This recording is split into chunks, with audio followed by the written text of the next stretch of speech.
Aprendi a conversar com vocês hoje sobre um assunto muito triste e desagradável que vem tomando conta das conversas, dos bate-papos, das discussões, que é um possível golpe político no país. Mas antes você já sabe, vai lá, dá um like, se inscreve no canal, comenta, compartilha com os amigos e ajuda a gente a manter o nosso papo sempre equilibrado e de bom senso. O Brasil é um país instável politicamente desde a sua proclamação da República. Ou melhor, desde que o Brasil se tornou uma nação independente. Não em 1822, como muitos querem crer, quando a princesa Leopoldina assinou a independência brasileira e Dom Pedro I ele bancou esse ato político. Mas desde 1825, quando o Brasil pagou sua dívida e foi reconhecido como nação.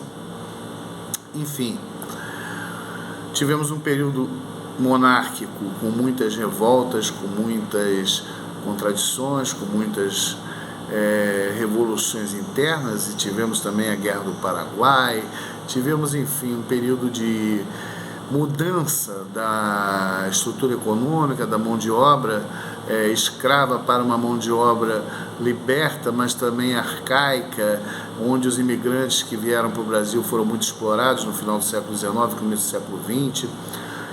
Até hoje, nós temos uns problemas estruturais que vêm dessa época. Em 1889 tivemos um golpe, onde a República ela foi implantada no país não progressivamente, mas de um momento para o outro, sem que os seus alicerces tivessem sido formados, foi um golpe. Em 1891 tivemos um outro golpe, porque Deodoro renuncia e Floriano Peixoto se impõe à base da força, e daí vem a revolta da Armada, vem a primeira nova Constituição brasileira em 1891. Depois de Marechal Deodoro e Floriano, o Brasil muito frágil política e economicamente entra no período da República Velha, que vai até 1929, 1930, quando há o golpe também, outro golpe político de Getúlio Vargas. E, enfim, continuamos com uma estrutura política arcaica, democrática? Não, porque o Brasil sempre foi apego a ditaduras e a poderes fortes que sempre colocaram o povo alijado do poder. O povo sempre foi uma massa de manobra. E em 1930, quando Vargas assume, logo depois temos a Revolução Constitucionalista em São Paulo de 1932, que vai provocar em 1934 uma nova Constituição, que também é colocada de lado, porque em 1937 o próprio Vargas dá um outro golpe no Brasil, implanta o Estado Novo e faz a Constituição de 37. Vargas tem um poder que vai até 1945, quando ele também sofre um novo revés, sofre um golpe, e mais uma vez um militar sobe ao poder do Brasil, o Eurico Gaspar Dutra, de triste lembrança, porque foi um presidente medíocre, como já havia sido Deodoro da Fonseca, o Floriano Peixoto, o ignóbil Marechal Hermes, que eu tenho certeza vocês nem conhecem, porque não estudam e não procuram ver o que aconteceu na história do Brasil, porque não querem, porque hoje você tem todo o instrumento à disposição para isso na internet. Mas Dutra, ele assume em 1946, há uma nova Constituição Federal. Essa nova Constituição vai até 1967, passando pelo período em que Vargas volta ao poder em 54 ele se suicida. Em 1955 já os militares tentam tomar novamente o poder, e tiram Café Filho e Carlos Luz do governo, tentam impedir a posse de Juscelino, mas o Marechal Lott ele banca a democracia no Brasil naquele momento, o que infelizmente foi uma coisa pálida, porque o Brasil continua numa estabilidade política muito grande. E em 1961, com a renúncia de Jânio, há uma nova tentativa de golpe, uma implantação de parlamentarismo no Brasil. Os militares conseguem, enfim, dar um novo golpe em 1964 com aquela turma que vinha desde 1922, os 8 do Forte, aquela coisa toda.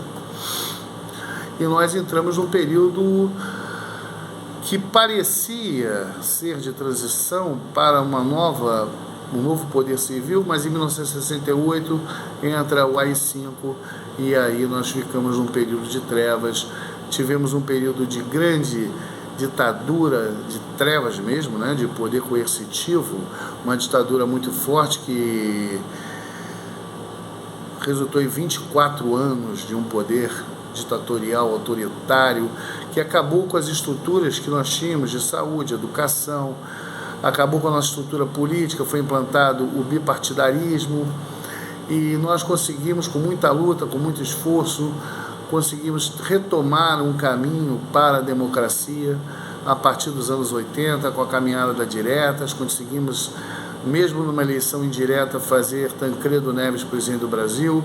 Tancredo morre, José Sarney, essa figura esquálida, terrível da nossa política brasileira, que sempre se aliou aos poderes ditatoriais de direita no Brasil, que nada fez um governo horroroso durante 6 anos, e tivemos as eleições diretas. A Constituição de 88, a Constituição Cidadã, que ela é muito boa socialmente, tem uma pauta social, tem uma preocupação cidadã muito grande, mas tem amarras, estruturas aliadas a ela que ficaram e permaneceram, que eram próprias do poder ditatorial do período pior da história do Brasil e que se permanece até hoje.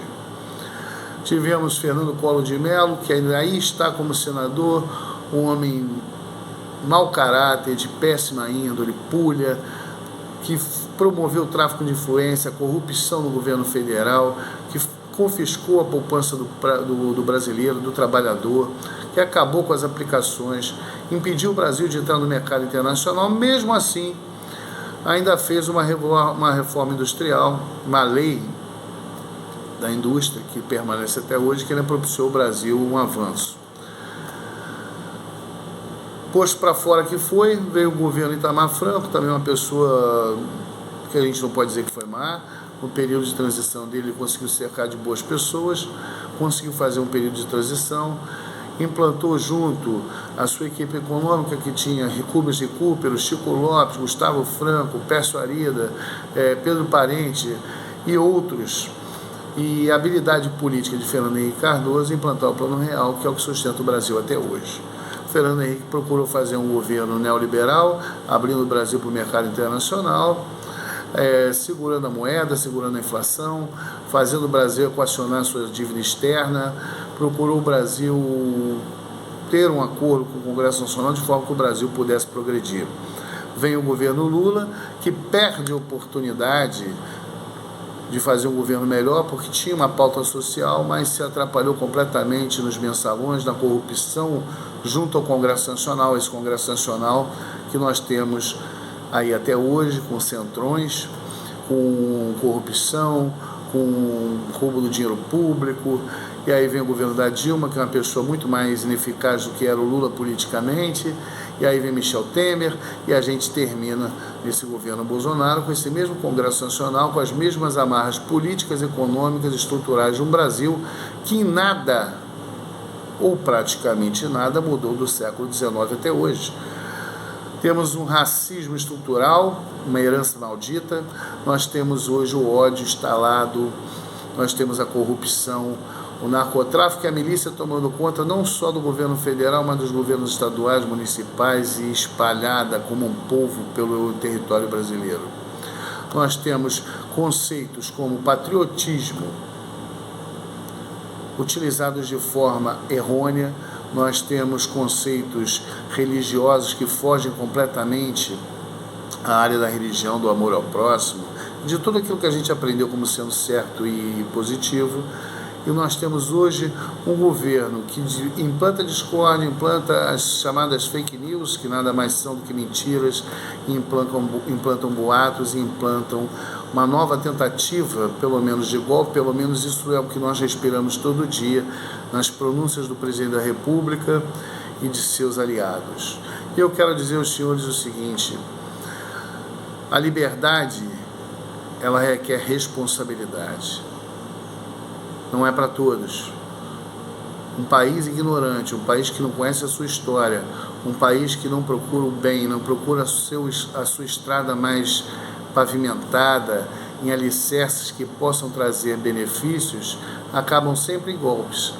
E esses golpes nunca no Brasil foram positivos.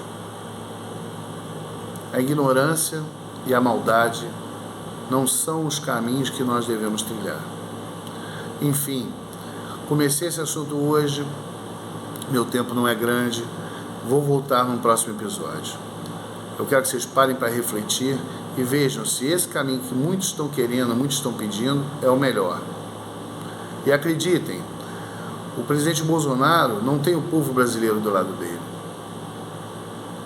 Tem aliados, mas nós que somos pessoas responsáveis, pessoas que queremos o melhor para o nosso país, temos que persistir no caminho da democracia, do bem-estar social e procurar, dentro do Congresso Nacional, cobrando dos nossos deputados, dos nossos senadores, das nossas bases, dos nossos vereadores, prefeitos, a mudança dessa estrutura política oligarca que privilegia, que é elitista e que não satisfaz, que não ajuda na desigualdade, a combater a desigualdade social, a diminuir a miséria e a fome. Nós temos que mudar tudo isso para que a gente possa ter um país melhor. Paz e bem, um beijo no coração e até o próximo episódio.